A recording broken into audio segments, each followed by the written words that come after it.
Hi, welcome to session 5 of today's Mateship Showcase. It's May the 8th, Mate Day. We're talking about social connection and men's health. And we've got a fabulous session to bring the day to a conclusion with two great experts from outside of the men's health sector, bringing some knowledge from wider afield in this session, which we've called Building Social Connection at a Community Level. I'm Glenn Poole. I'm CEO of the Australian Men's Health Forum. I'd like to start first by acknowledging the traditional owners of the lands that we all meet from around Australia. For me, the traditional owners of the lands where I join you from are the Bailey, the Gureng, the Garang, and the Tarablang people here in central Queensland. If you want to share where you're joining us from today, do use the chat box to say hello, to acknowledge your traditional owners, or to simply say where you're from, what part of the country and what organisation you're joining from. And please use the chat box to take part in the conversation throughout this session. Right, well, we'll crack on with our speakers. So this whole series, we've been looking from different angles at the problem of social isolation and how we build social connection, particularly in men, as we're a men's health organisation, and we know that lack of social connection can negatively impact men's health, and that having good social bonds and social connections can really help to improve and bolster and be a protective factor for men's health. Knowing that, the question is, what the hell do we do about it? So today we've mostly been looking at projects that are doing a great job of helping men connect socially in their communities through programs that are specifically targeted at men. For this final session, we're going to look more broadly at two projects that are building social connection in communities across Australia, which includes men, but aren't specifically targeted at men. Later in the session, we've got Kieran Brophy from, I'm going to get the number wrong, Kieran. It's Play Australia. Is it Play 1000 Streets? 1000 Play Streets. 1000 Play Streets.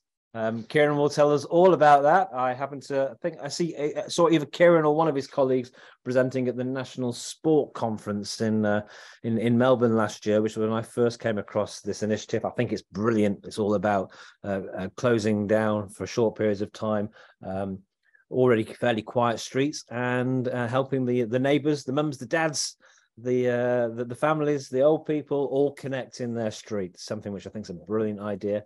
And we'll be finding out how they do that and how you get through all the bureaucracy of that local governments need to close that down and find out what impact, what lasting impact it's having on the communities where they work.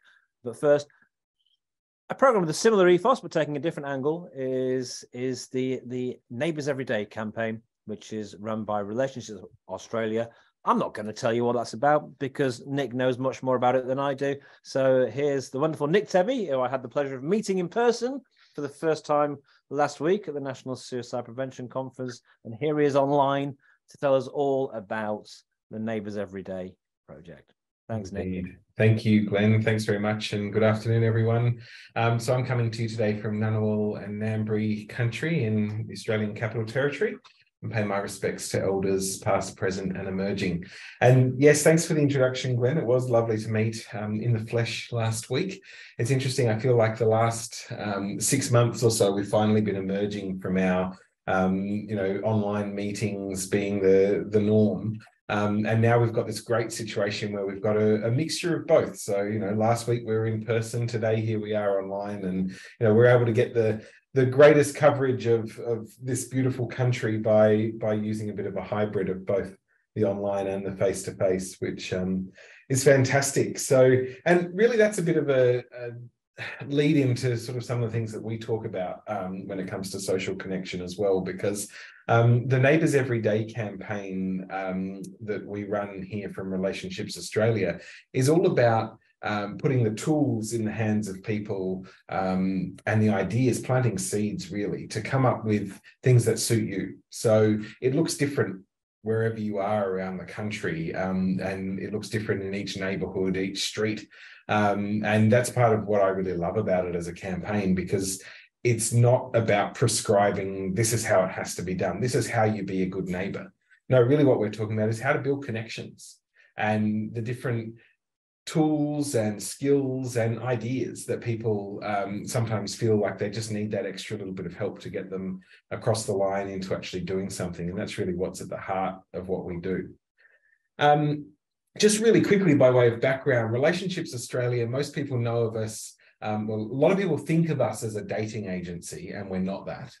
So we'll start with what we're not. But most people who do know who Relationships Australia is know that we're a family and couple support service. So we support people to maintain healthy and respectful relationships. And so a lot of the work that's done across our federation is counselling, it's case management, it's dispute resolution when relationships break down, and a whole plethora of services that sort of go along with that, from mental health services to gambling services, supporting people who are affected by gambling harm, other addictions, things like that. A whole lot of different, really, at times clinical service delivery.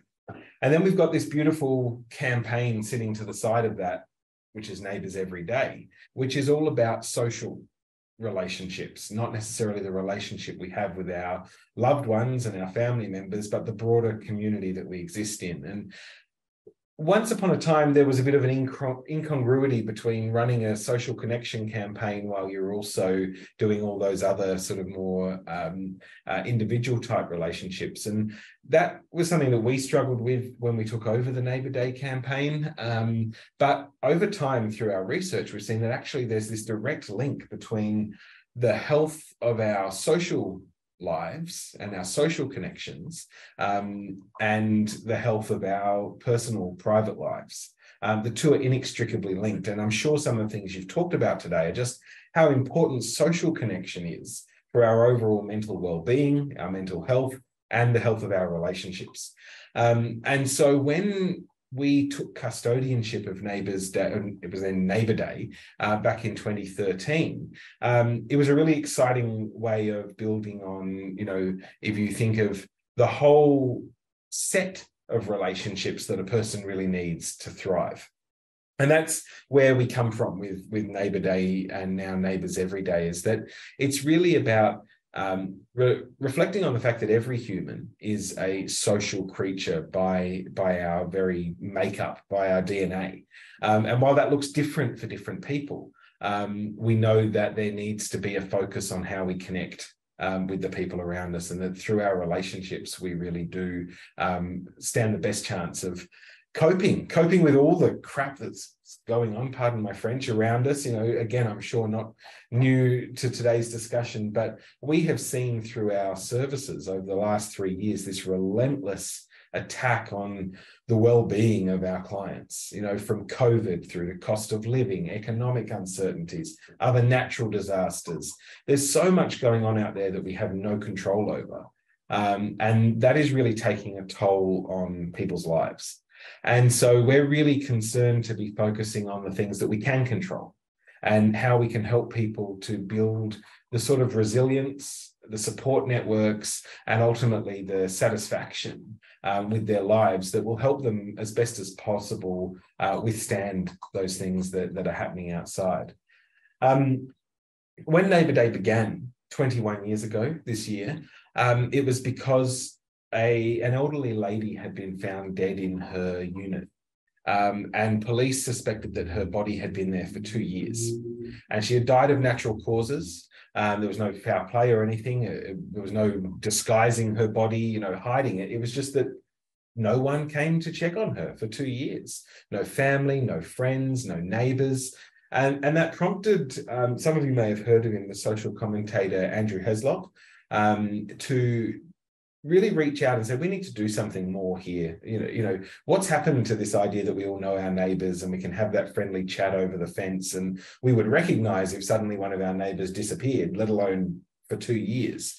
And so he launched this annual Check on Your Neighbour Day, which evolved over time into Neighbour Day, which is celebrated every year on the last Sunday in March, and is really about those it's really served as a reminder to start with that, we need to know who's around us. And we need to be there for them if they need something.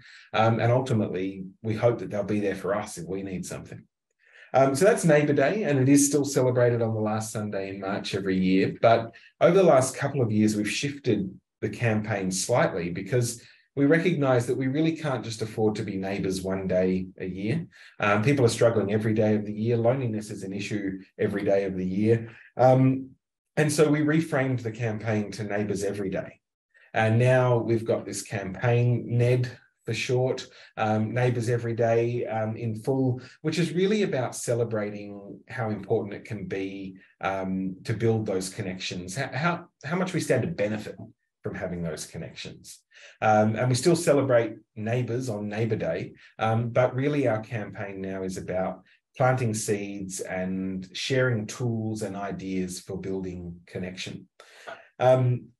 One of the things that the last 2 years, 3 years, decade has shown us is that the way we connect with people has changed, and also the people we connect with has changed. And so the very concept of who is a neighbour has evolved. And a lot of people have been telling us, well, the people I'm most connected with are people in my online communities, or not necessarily my next door neighbour, but someone who lives 3 streets over who I catch up with for a coffee every second morning at the local coffee shop.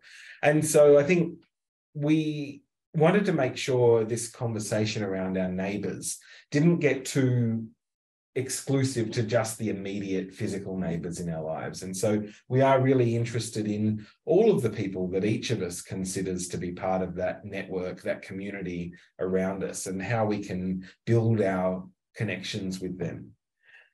And through the campaign over time, we've seen so many amazing stories of communities doing exactly that, rallying around and supporting each other, and building that sense of belonging, where we all do belong to something. And that means when we belong, we feel better. We know we've got support when we need it. We know that there are people there and that we'll lend a hand if people need us to.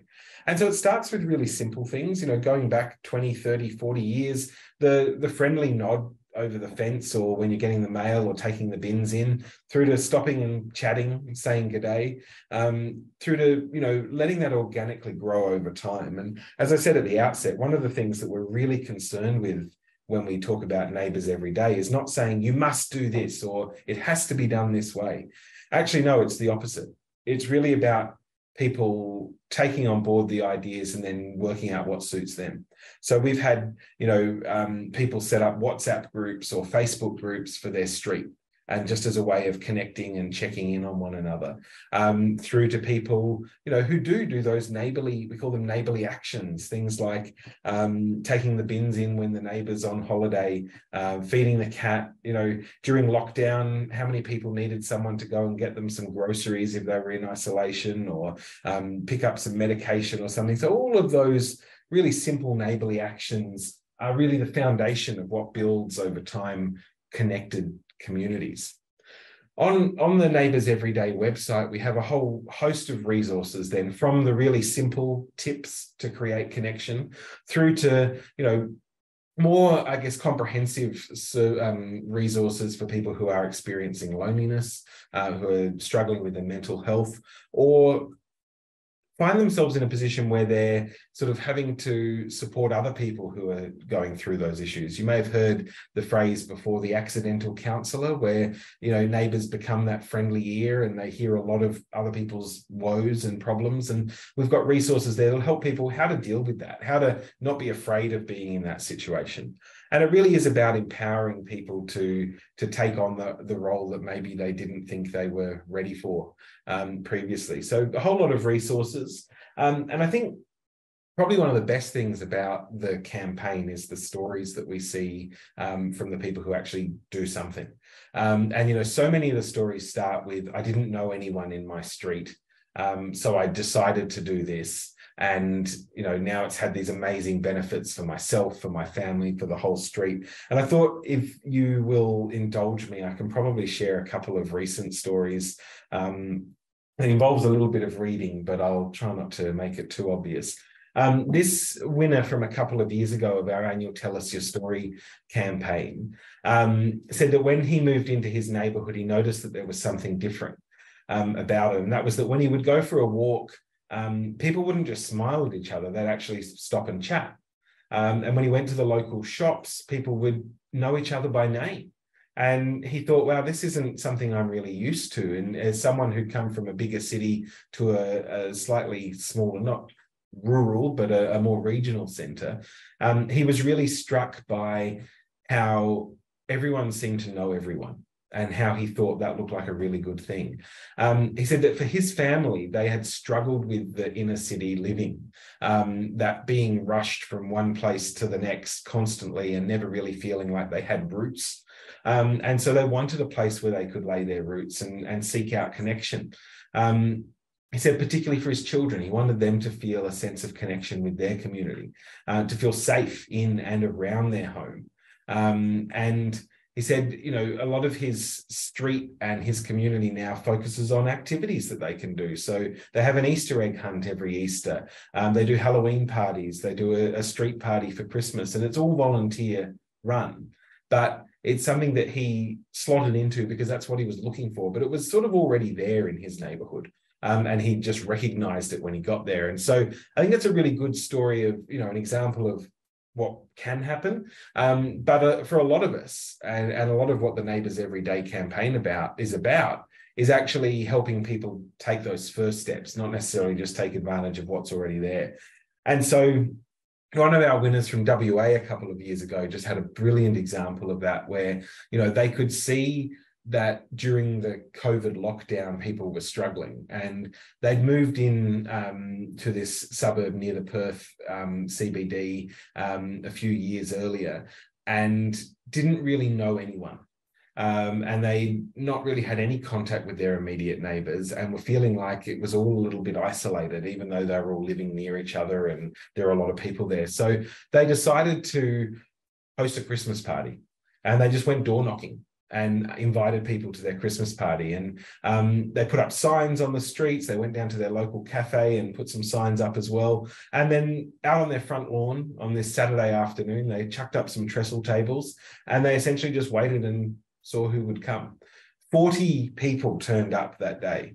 Everyone brought a plate of food to share, and they all just enjoyed themselves. It was so casual. There was no pressure to do anything, no pressure for anyone to have to perform, but it was just be here and let's chat. And they said one of the things that they just love is how the children all suddenly realized that, you know, just 3 doors down, there was someone their age that they could be playing soccer with out in the street, or having that backyard game of basketball or cricket with. And that's really carried on from there now. And the kids will go out on their own and do things. And the parents can sit back knowing that they are safe and that everyone's looking out for everyone else's kids. Another example like that was a gentleman who decided in the middle of lockdown that, you know, everyone was stuck inside their houses. It was all a little bit boring. So when he mowed the lawn on the weekend, he was going to do it dressed as Mario from Super Mario Brothers.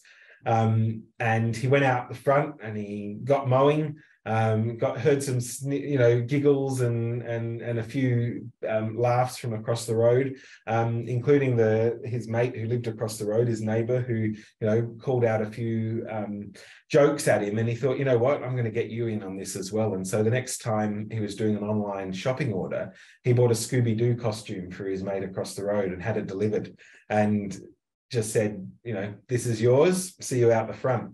And so suddenly his neighbour was dressed as Scooby-Doo, he was dressed as Super Mario. Next they had a chef, a skier, a Minnie Mouse, and a whole range of other people right up and down the street mowing their lawns dressed up as characters, and just giving the kids something to laugh about, something to enjoy.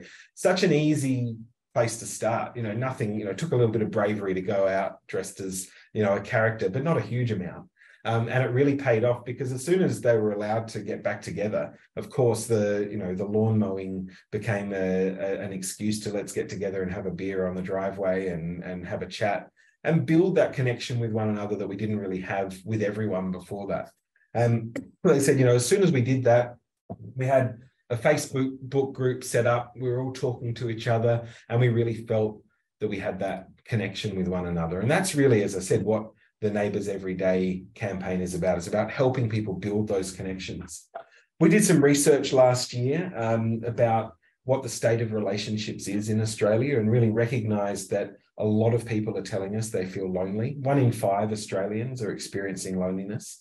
In fact, men who were surveyed in here, it was almost 1 in 5 that said they often feel very lonely. And loneliness is not just I don't know anyone. It's that I lack the emotional or social supports that I feel I need. And there's a lot of studies out there that equates it with physical health, poor physical health outcomes, as well as mental ill health and suicidality, as I'm sure you all know. But the flip side of that, and the really positive place to end, is that the research also showed us that people who had satisfying relationships, not just with their family, but with their friendship groups and with their neighborhoods, experienced a higher subjective well-being than the general population. And for men, they were more likely to select their sporting groups or their community groups or their neighbours than they were perhaps online groups or religious groups and things like that. But it did show us that there was this huge variety of different communities out there that people can rely on. And so a lot of our research with the Neighbours Every Day campaign goes to the heart of that and shows that once people do something, even something really simple, to connect with the people around them, there's an improvement in their well-being that comes from feeling like they belong, feeling like they have a support network if they need it, and feeling like there's some thing there that they actually can associate with and connect with. And so, really with Neighbours Every Day, it's about planting those seeds, giving small tools and ideas that will hopefully promote people into taking these bigger actions. And just before I finish, Glenn, I know my time is up, but I should say a whole lot of organisations get behind the Neighbours Every Day campaign every year and help us promote it and support it. We call them very neighbourly organisations. And one of our favourite very neighbourly organisations is sitting in this room. So Play Australia signed up as a VNO a number of years ago. And again, as you said, really an example of neighbourhoods in action. So I'm going to stop talking so we can hear more about that. Great. Thanks, Nick. That's wonderful. You've shared so much. You've brought us some laughter, some inspiration, a bit of thought provocation, and you've done it all in really good time, which means if anyone does have a sort of question or some reflections back on what Nick shared, either just pop it into the chat box or put up your hand, or in a second just jump in on the microphone if you want to. I just want to share personal experience that we live in a small, fairly remote town of about 2,000 people, and have lived here for 5 years now. But when we hit the sort of about the 12-18-month mark, we felt really isolated in that community, and we were even thinking about moving on. And it was just approaching Christmas, which, coming from England where we do Christmas on steroids, we really noticed the absence of community connection and snow and coldness and all the other stuff. And we decided to have a street party with a couple of people that we vaguely knew. The exact same thing as you said, as putting out the trestle tables and inviting people to come and bring a plate. I don't remember if it was the best party in the world, an okay party, 6 out of 10, 7 out of 10. Don't really even remember the party that much. But what we got from it was ongoing relationship and social connection with our neighbours. And so the impact of that 1, 2 or 3 hour party was felt every single day after that. That when we now walk down a street where we knew people and they knew us. We went to local shops or local facilities where we'd bump into people that we now knew. And that all came from making the effort just to socialize once. We socialized once and we got social connection over and over and over and over again. So from a personal experience, I can really see the value of what it is you're encouraging and helping people to do. So that's my personal experience. Very interested to hear if anyone in the room's got any questions or observations or feedback they want to bring to the conversation before we move on to Kieran. I'll do the awkward silence thing for a few seconds.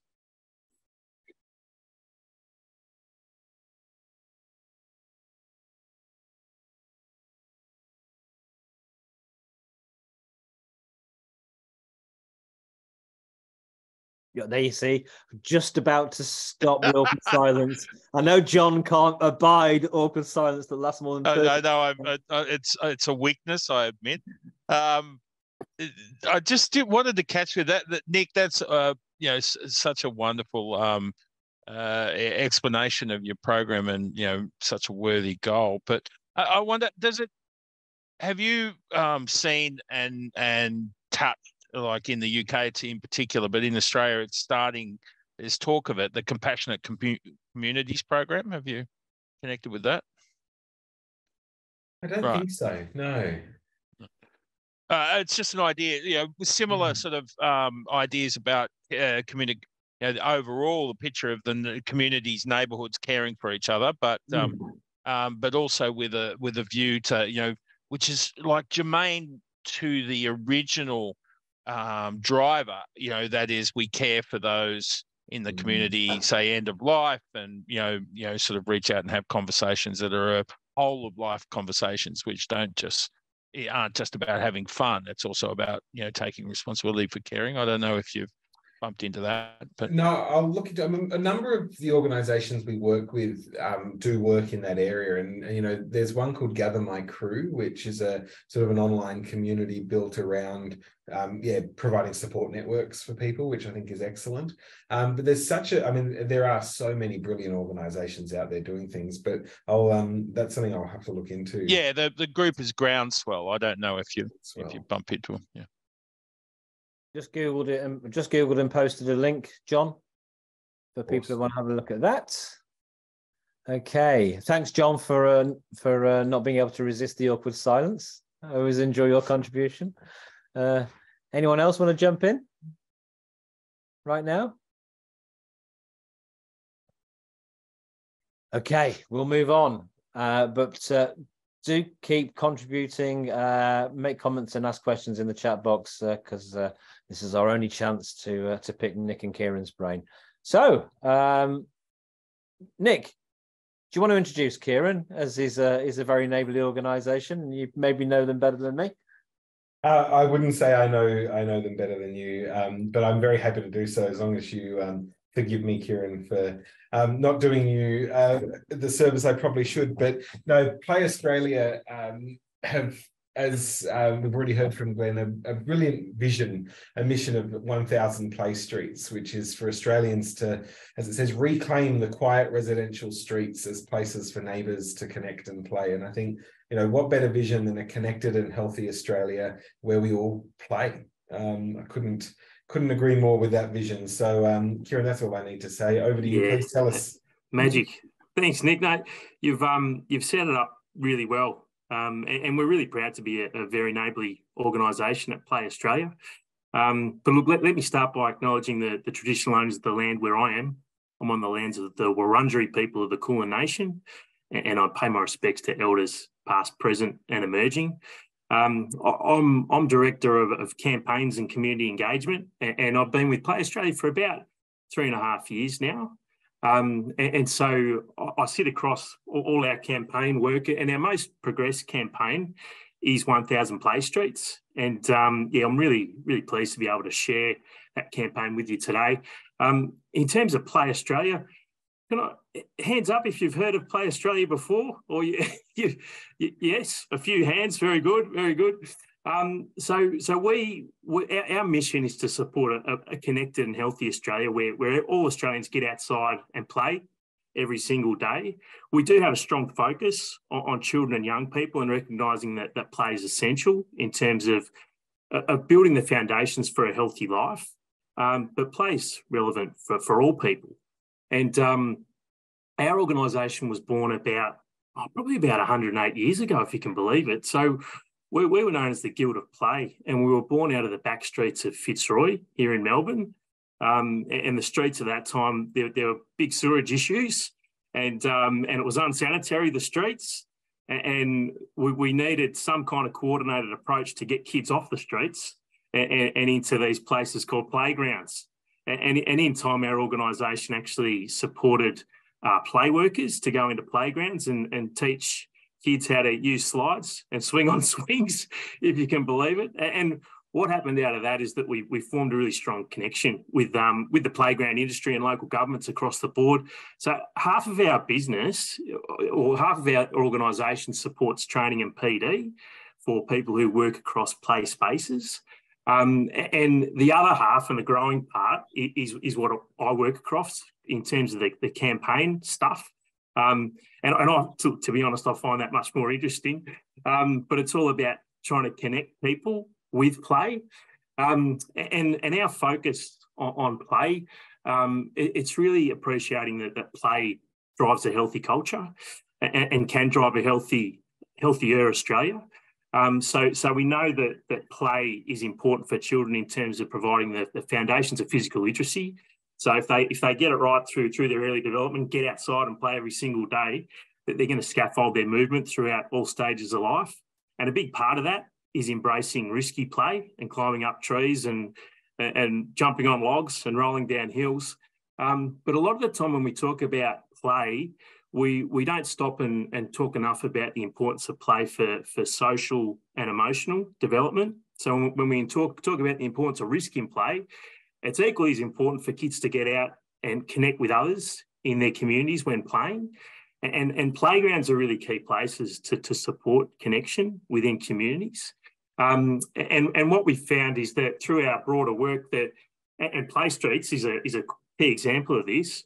When we can connect families and we can connect communities, we actually increase parent confidence to open up the gate and let children out to go outside and play within neighbourhoods and play within communities, because there's more confidence. I know my neighbours, and that's what we need to see. And also nicely, we see that when that happens and children get out and play, then that fosters more connection opportunities for whole of community as well. So it's sort of this sort of self-reinforcing circle. But let me get into 1,000 Play Streets. This is our movement to support Australians to reclaim our streets as places, our quiet residential streets, as places to connect and play, recognising off the back of everything that Nick said that we don't connect as much at a local level, and we don't know our neighbours as well as we used to, and we lack a lot of confidence to connect with our neighbours, and we are suffering through a loneliness epidemic, and COVID's really, I suppose COVID's been interesting. It's sort of, in some instances, depending on where you live, life slowed down and it's afforded more connection opportunities, you could argue. But in other areas, it's really exacerbated the issues around loneliness. And we know that a lot of communities struggle to connect in the first place because they lack that confidence. Street play is not new in Australia, obviously. We're working off the backs of some amazing organisations and people who've driven street play for the last sort of 15 to 20 years around Australia. And what we're trying to do is we're trying to improve the knowledge base and trying to push the movement forward. We're learning a lot from the UK. Playing Out is an organisation based in Bristol, and they've been operating for 10 years longer than we have in this space. And they've done some amazing work. So when we initiated this movement, they connected 1,000 streets already through their Playing Out initiative. And Glenn, coming from the UK, hopefully you've heard of Playing Out. And they do some brilliant work. And we sort of turned around and said, well, we're going to call our movement 1,000 Play Streets and do it in half the time. But they've since scaled to 1,500 streets around the UK. And they've had some amazing wins working with local government. Bristol City Council makes it really easy for local communities to close streets and connect through play. And look, you'd be amazed to hear this, but we are a bit of a nanny state in comparison to the UK when you look at temporary road closures and how difficult they are to manage here. And so we recognise that there's a lot of red tape when it comes down to these closures. So closing a quiet residential street for 2 to 3 hours to support neighbours to come out and connect and play. Here in Australia, we need things like public liability, we need traffic management plans, we need traffic control, we need permission from neighbours who are impacted neighbours, and the list goes on. And so the system's not set up for this kind of thing. And so a lot of our work is to reduce the red tape and work with local governments around, well, what is good policy and how can we make this easier for you and for communities? And are there opportunities to advocate for improved legislation in the different states, because every state manages it a bit differently? So broadly speaking, this movement's about three things. It's about healthy systems to get it happening more easily. It's about healthy children, picking up on a playing out sentiment around spatial justice. We need space for children to play outside every single day. And if you live in a house that's got a small backyard, or you might live in an apartment with no backyard, and you don't have access to green space, then you need to look at the spatial justice of that neighbourhood and say, right, well, where do the children play? And if there's a quiet residential street there, why can't children go out and reclaim that street? Streets are not just for cars, they are for the communities who live there. And so we really want healthy environments for children and healthy environments for communities. So the third point is we want to see more connected communities. And in calling it Play Streets, we are a play organisation, and we're all about fostering play environments for children and young people in particular. But Play Streets is an initiative for neighbours of all ages, and it's about really the street, community-led wherever possible, defining what their play street looks like and creating a really welcoming environment where everyone feels comfortable to come and join and have a cup of tea and connect with your neighbours and play any way you like. Our coverage so far, we've hit 140 streets nationally across 4 states. We've partnered with 17 local governments. Over 7,000 neighbours have been involved with 80 local community partners and 220 volunteers, which is kind of amazing. Most of those volunteers have been mums and dads from the local streets themselves. So we're seeing strong support, and we're really keen to springboard and scale and grow the movement. I do have a little video that I'm keen to share, Glenn. Hopefully I'll get the sharing right, and hopefully the volume comes through.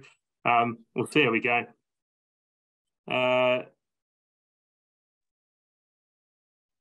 Share sound. All right, here we go. Everyone see my screen now? Yes, now we can see it. Beauty. I'm Gavin from Play Australia. I'm Danielle from the Campbelltown Council, the Community Development Officer for Children and Families. And today we're on Melville Grove in Hectorville. We've come out today to celebrate 1,000 Play Streets, which is an initiative with Play Australia and the Campbelltown Council and the Government of South Australia. So what we know is that backyards are shrinking and our opportunities for little people to come out and play in the environment is decreasing, and our lives are getting busier. So opportunities like this are really important for our community to be able to connect and the kids to be able to engage in a really active lifestyle. Ready for the trick ball? This is very tricky. Okay, you ready?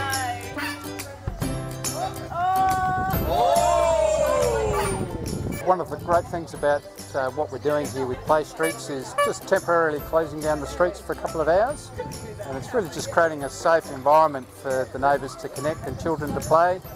Thank you, Mayor. It's been a wonderful afternoon here to see so many people, young and old, all different ages, out on the street having a play, whether it's a bit of cricket, whether they're playing some tennis or a couple of street games like this. It's just wonderful to see a community so active.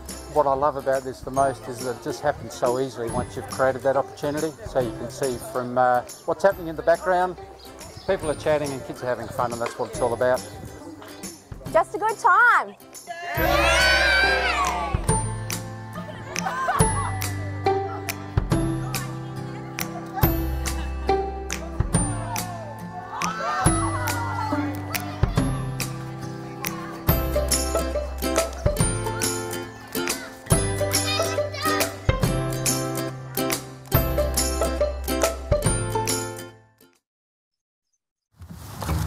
Hey you, yes you, is trying to get customers online driving. Sorry.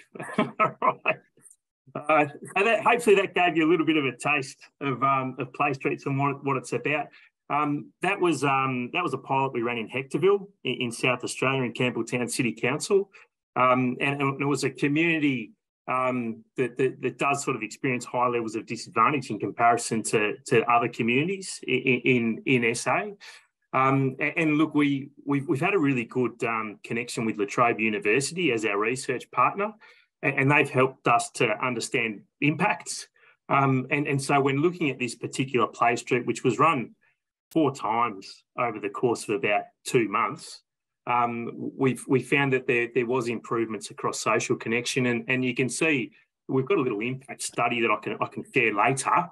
90% found improvement in their confidence to talk to people in the street, and this is what it's all about. We do see play streets as a catalyst, as a community development tool for those communities that lack the confidence to come together, so we can create connection, and so people can continue to nod to each other and say hi, and hopefully help each other and build that social capital in future. But you can see some of the quotes there, which is really nice, and it's just a simple premise: give people the street.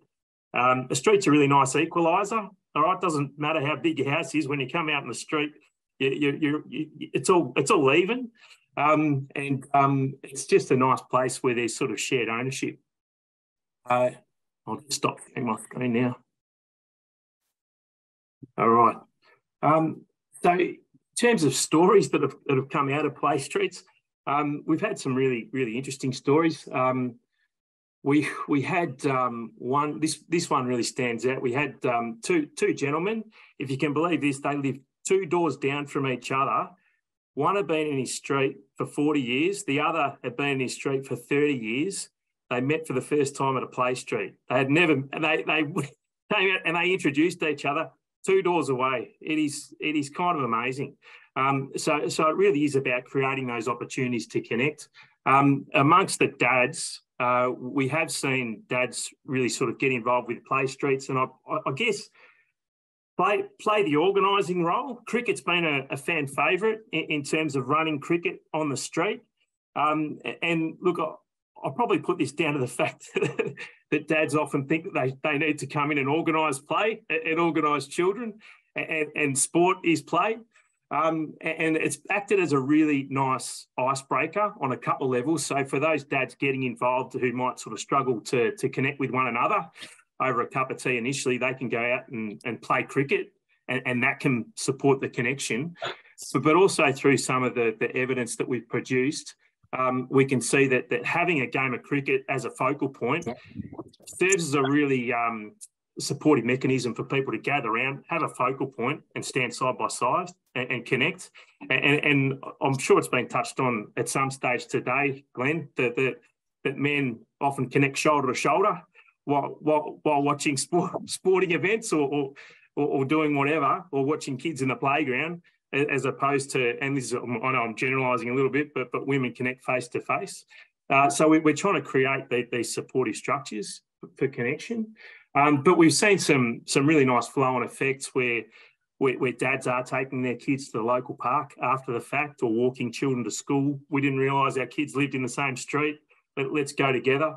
But really it is that basic piece around saying hello and acknowledging each other, with the view that we help each other. We've seen IT support as a flow-on success story of play streets. Come over and I'll help you with your IT problems. And look, we just love to see play streets as a catalyst. So look, what we've learned is that play streets grows connection, but also what we've learned is that communities are on a spectrum, and this is really important. And some communities do have the confidence to go out there and connect. And Nick touched on it before, that of your story, Nick, around, right, I think there was a gentleman in his street and he organised a connection, put out a table, and it happened beautifully. And if you've got the confidence to do that, I say go and do it. That's kind of amazing. In the middle of the spectrum, we've got communities who just need a bit of a kick up the bum. So it might be a new community in a housing development. You've got a lot of new families, but they haven't necessarily connected. And so play streets can be a real catalyst to support that connection. And then they can turn around and say, well, actually, we're confident to go and connect, or be it on the street or in the park or wherever it is. So we've seen that occur. And then at the far end of the spectrum, and this is where our movement is going, using play streets as a community development tool, we recognise that there are a lot of communities out there, and for a range of reasons, they lack the commitment. We call it the 4 Cs: the commitment, the capacity, and the initial connection to be confident enough to get this thing happening and to get play streets happening. And this is where local government can play a real role, because local government can be the group that invites everybody along and coordinates the play street, and it takes the social pressure off those residents who may want to get involved, but just don't know how to, or don't have the confidence to say, look, come to my street party, for fear of what if I invite everyone and no one comes, or worse, that they hate it and they target me. So it's kind of interesting. So local government can play a key role in that space.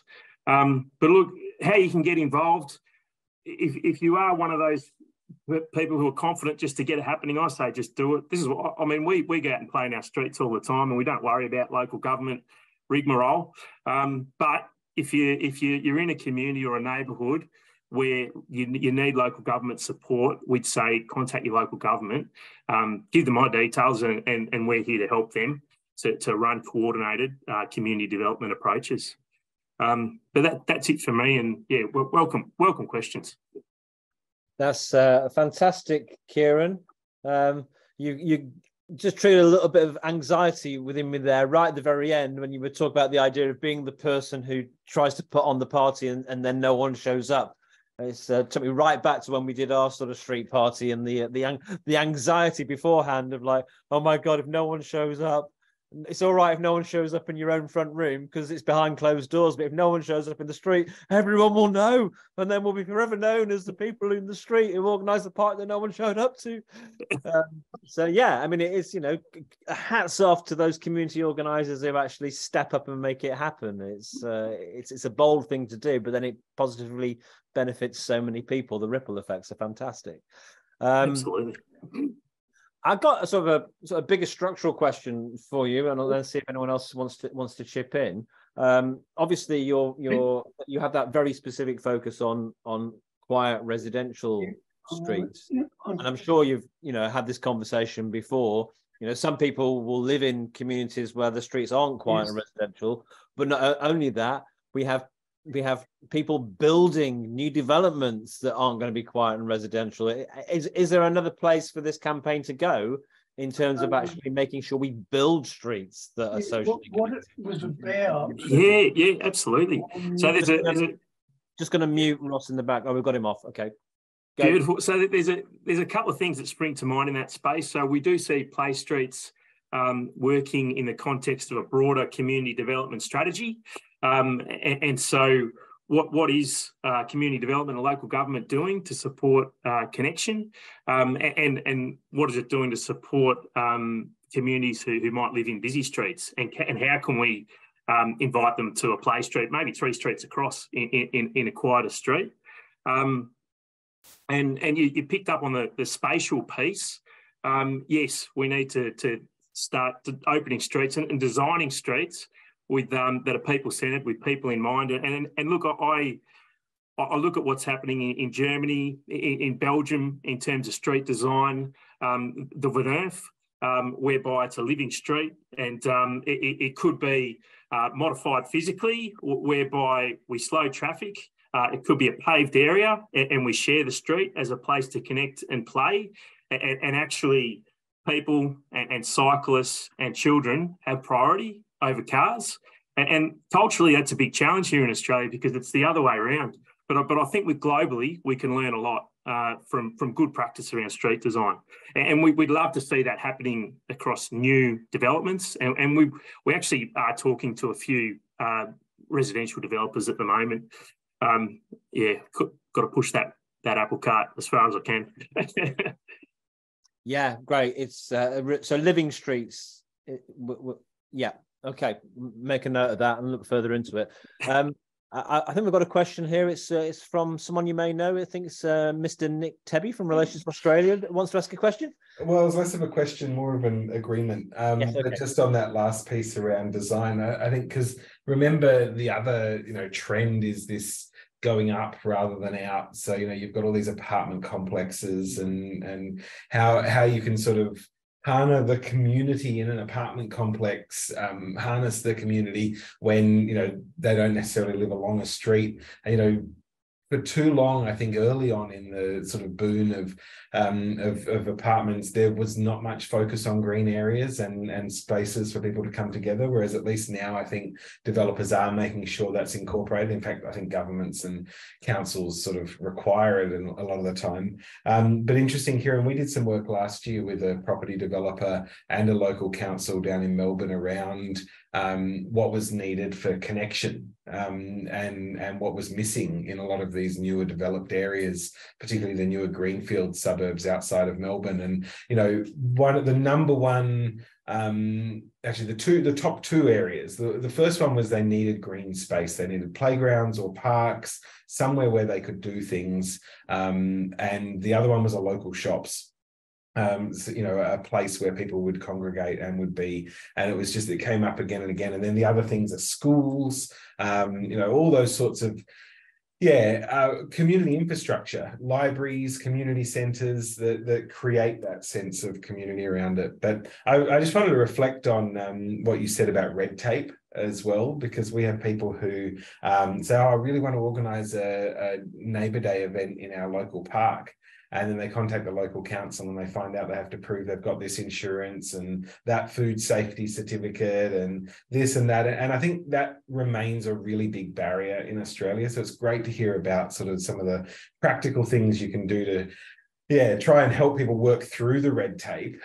We've had a few councils come on board as very neighbourly organisations who are quite keen to look at, you know, sort of more, I guess, changing their requirements for depending on the events and things like that, which would be fantastic. But yeah, I couldn't help but laugh when you said that, because that stops events from happening pretty much every Neighbour Day.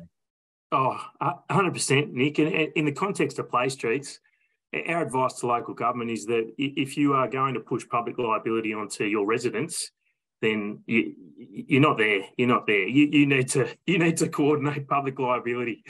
Otherwise you're just making it all too hard. But agree, we need to make it easier. And shared zoning within streets would mean that we don't have to worry about public liability. We can just go out and play, and it would satisfy requirements at local government level. But we seem, as a country, we seem to be really driven by our red tape, which is amazing. And look, we do. It's interesting with a lot of the conversations we have at local government, who they might have people contacting them to say, "Look, I'm thinking about running play streets." Local government have been known to triage those calls and just go, "You know what? You never spoke to me. Just go out and organise it. It's going to be far easier for everyone involved." But it's very real. Yeah. So the point you're making about shared zoning is if the street is actually designed to be shared in the first place, then you don't actually need to get permission and insurance to actually play in it. We'd love to see. Imagine if every court was a shared zone and enabled children and had infrastructure, i.e., a bench or a table where people could sit. Yeah, just as a prompt, and yes. we talk about the importance of having prompts, and in the context of play streets, purely by setting up a tea and coffee stand, we're saying, look, everyone is welcome here, and please come and connect. Yeah, what are those physical prompts? It's interesting to think about. Yeah, that's we've got a talk on Wednesday by Professor Adam Karg, who looks at social connection from a social infrastructure perspective, and what types of social infrastructure promote social connection. So yeah, we're going to get into a bit more of that sort of theoretical, conceptual thinking on Thursday. But yeah, it's good to hear it from your perspective. The idea of prompts and zoning and stuff like that. I'm going to do awkward silence for 10 seconds, and I have a couple more questions before we wrap up at 4:30 if no one fills the awkward silence. So anyone want to fill my awkward silence with a question or a comment?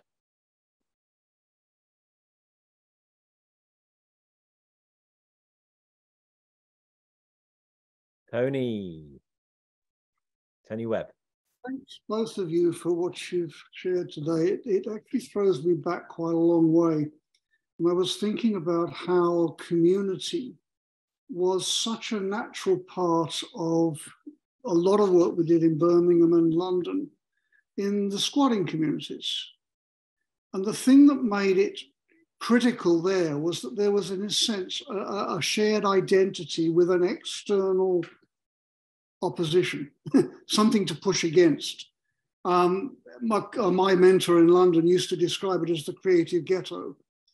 But in relation to the play stuff, I'm wondering if you've given thought to one of the other elements that was critical to that kind of work, which was the idea of dramascape, where you create a play scenario around a particular kind of theme. A couple that I worked on, one was we built a Wild West town on an old bomb site in Birmingham, complete Wild West town with the bank, the jail, the gold mine, that we even got in horses. And I learned that the one thing that calms down very disruptive and quite violent kids is having a large animal that's bigger than them. One of these days I'm going to run a play scheme with elephants in a railway cutting. But the other one that we did was the King Arthur. We reprised on the whole King Arthur myth. So we had the round table. We got a local television studio to donate all the set they'd used from one of their game shows, which was around the King Arthur theme. And in the sense, the kids were then invited to play out in that kind of scenario, to use their imagination to create a whole load of other stuff. So you're playing with that idea of how do I put myself into that in a different scenario and use my imagination rather than just playing a game or everything else. And I'm just wondering, hearing you talk, whether there's any chance of some of that stuff getting revised here in Australia. Thank you, Tony. While I go and Google to see whether the domain name 1000playelephants.com is available, I'm going to let Kieran pick out what part of that you'd like to respond to, and if you can. Thanks, Glenn. Thanks for the question, Tony. Look, I think what we're trying to encourage is community-led and community-owned play streets. So local government have a role in terms of clearing the way, but we'd love to see communities really taking ownership over what connection and play looks like within their street. And we have seen themed play streets. So we've seen over in Onkaparinga in SA to marry up with Halloween. We've seen spooky streets and people dressing up to support play streets during Halloween. But yeah, we have seen some quite creative ideas. I think what's kind of interesting is that we also try and support local governments by telling them not to set the bar too high, because if they come in and create an experience that can't be replicated at a local level, we found that communities will after the fact, they'll turn around and say, well, I had a really enjoyable time, but I can't replicate this, and I need local government to come in and host the play street in future, and I need them back next month or in the next couple of months. And so looking at how we actually sustain connection in the long term is an interesting conversation. And what does sustainability mean for that local community? That's a really important conversation to have. But I love any creative idea to make it a bit more interesting and engaging. Absolutely love it. Right, thanks, Kieran. So we're getting close to time. I know John will want to chip in with something. John, go. Yeah, thank you for allotting me my usual space. So Kieran, I love it.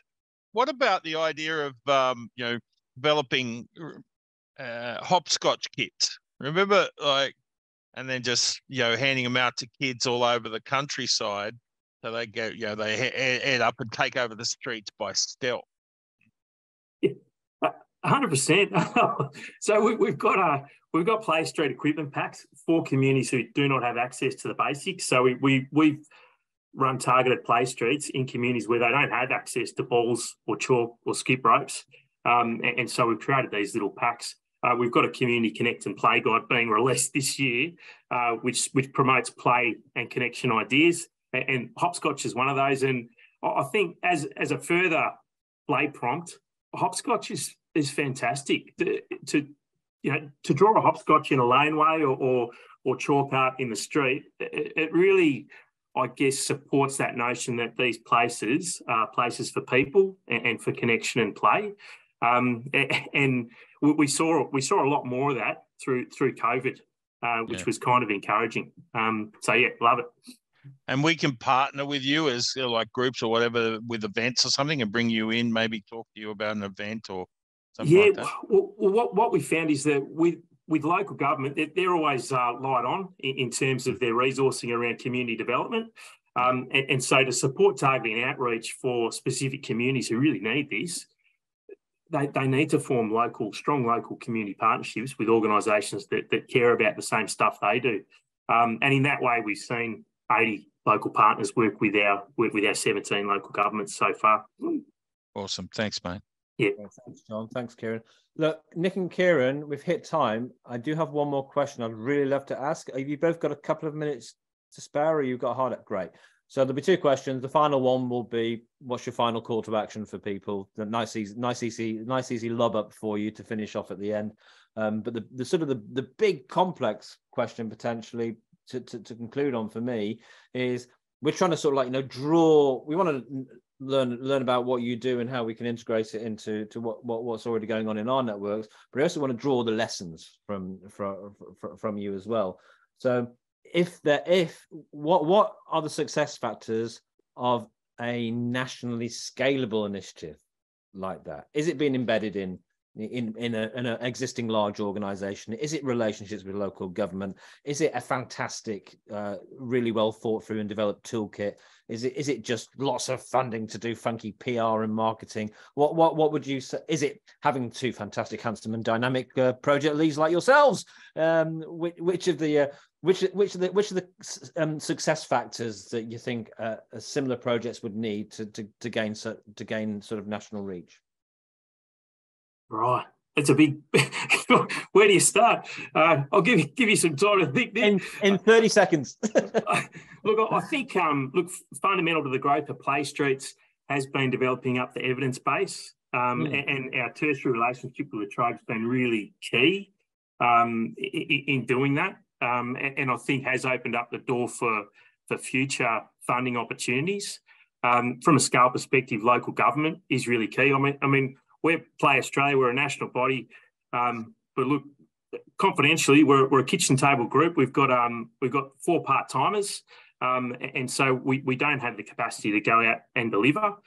So I think it's about understanding your own internal structure and creating really strong partnerships and relationships, and working with groups like Nick's Relationships Australia.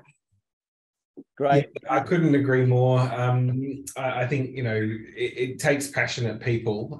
This is an industry where there isn't huge amounts of dollars being thrown around at things, and like you, Kieran, Neighbours Every Day has one person managing the national campaign, and she's this incredibly passionate and dedicated and enthusiastic person. But sometimes I look at how much she does on that campaign, and I think it's amazing to do so much with so little. I think when you've got someone really passionate behind it, that's a really important driver. And I think, I couldn't agree with you more around evidence. I think if you can build up an evidence base of what works, if you can build up case studies, that's what, politicians, councillors, whoever it might be, that's what they'll listen to. That's what they want to see. What's in it for them? How will this affect the people that they're interacting with? Strong relationships, find partners, find people who can help amplify your message, help build the buzz and get the word out. And the more that we do that for each other, supporting each other through this campaign to build connection and bring people together, I think the better. We're not competitors. We've all got different angles, different ways of approaching the same issue, but if we're all successful, then that's a really good outcome. Let's all work together.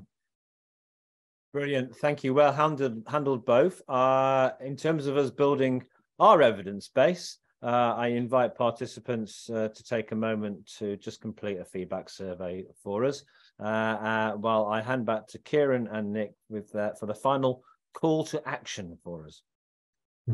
I'll go first this time, Kieran, give you the second. Yeah, look, for us with Neighbours Every Day, the call to action is pretty simple. It's think about the small things that we can be doing. So, if you're ready to host that street party and you feel like you're not going to become an embarrassment if no one turns up, then go ahead and do it. But really, don't start there. For people through the Neighbour Day and Neighbours Every Day campaign, it's small things often that build connection and build sustainable relationships over time. So that's what we say to everyone. It's do what you're comfortable with. And for other organizations that are out there, just help us put that message and empower people to take those small steps. That's all we ask. And we'll see an Australia that changes through one connection at a time. Beautiful. Thanks, Nick. Really appreciate and enjoyed your contribution today. Thank you, Glenn. Thanks for the opportunity, and thanks everyone. You're very welcome. Kieran, bring us home. Yeah, look, I think, I mean, with Play Streets, we're obviously we're looking at scaling the movement nationally. It is for communities who need a little bit of additional support to get out and connect and play, and those that lack the confidence.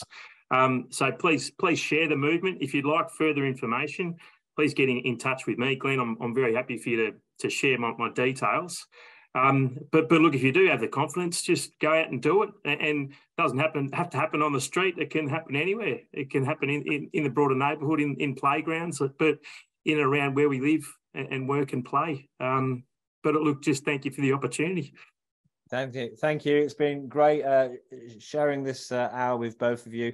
Thanks to people who've been here all day long. It's been a long but very rewarding day. A final reminder just to fill out the feedback form in the chat box. Don't know about you, but I'm off to play hopscotch. Thanks for your time and goodbye. Thanks, everyone. Thank you.